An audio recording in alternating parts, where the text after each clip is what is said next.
The town of Conception Harbor can't pay garbage collection after financial accounting troubles means that the town council has no idea who owes how much in taxes.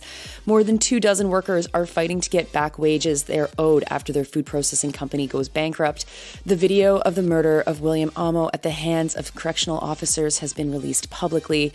Morocco rocked by massive earthquake with more than 2,000 people dead. And Niger warns that France is amassing troops to fight to restore former leader. Good morning. It's Monday, September 11th. I'm Nora, and here are your headlines.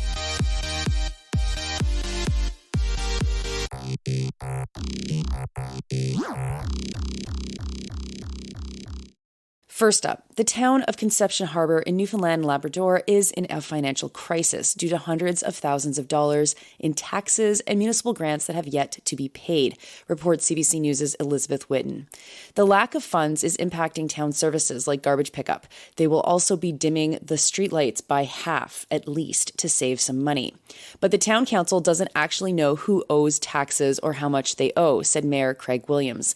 He said that council doesn't have access to that information and that they're currently hiring a temporary town clerk. They also need to hire a comptroller.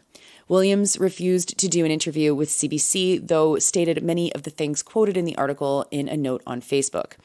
The municipal grant is held up by a lack of audited financial statements. Williams said that they haven't been able to produce financial statements for 2021 or 2022, quote, due to ongoing issues before the courts, unquote. Whitten reports that Williams didn't say what those issues were, but that former town manager and clerk Bonnie Lynn Wade was charged with 31 counts of fraud, theft, and breach of trust.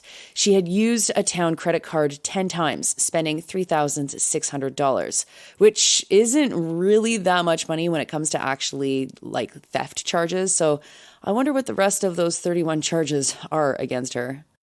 Next, to Mississauga, where more than 24 workers are on their third week of protest against an employer who is not paying the workers their full wages. The protest is held at Live Freely Foods in Mississauga. They started paying workers only partially for hours worked because they said the company had a difficult financial situation. At least 50 workers are each owed between $2,500 and $13,000, reports Spring Magazine's Krishna Saravanamuthu. The company had declared bankruptcy, and these workers have been picketing daily to demand what they're owed. The workers are mostly from Punjab in India and worked 12-hour shifts daily to produce baked goods. The goods were sold to Costco, Walmart, Metro, and other stores. The workers didn't actually make minimum wage either. They were paid just $14 an hour, nor did they get overtime, vacation pay, or stat holiday wages. This past Friday, the company paid the workers $50,000 to cover some of the unpaid wages, but the workers are continuing their protest until they're paid in full. Next, video was shown in a Manitoba courtroom of the murder of William Amo at the hands of correctional workers at the Headingley Correctional Centre. Amo said that he couldn't breathe more than 20 times in the video.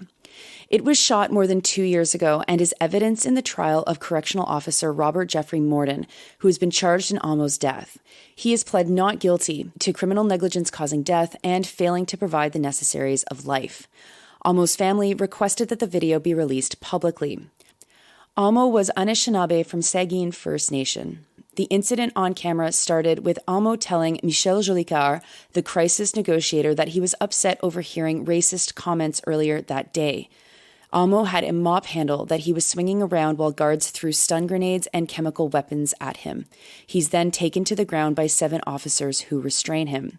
CBC News' Gavin Axelrod explains the events in the video that ultimately result in Amo's death. They're really difficult to read, and so I won't go through them here. But I'll just say they sound as if he was tortured. By the end, he is non-responsive and without a pulse.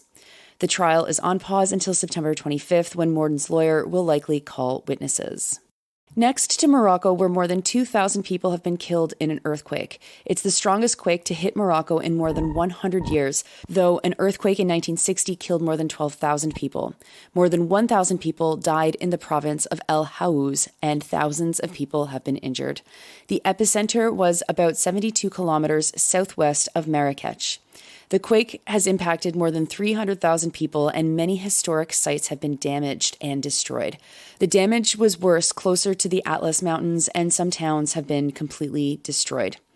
Many countries have said that they will help Morocco with humanitarian aid, including Algeria, who's agreed to open its airspace so that humanitarian aid can get to Morocco faster. Algeria has closed its airspace to Morocco for many, many years.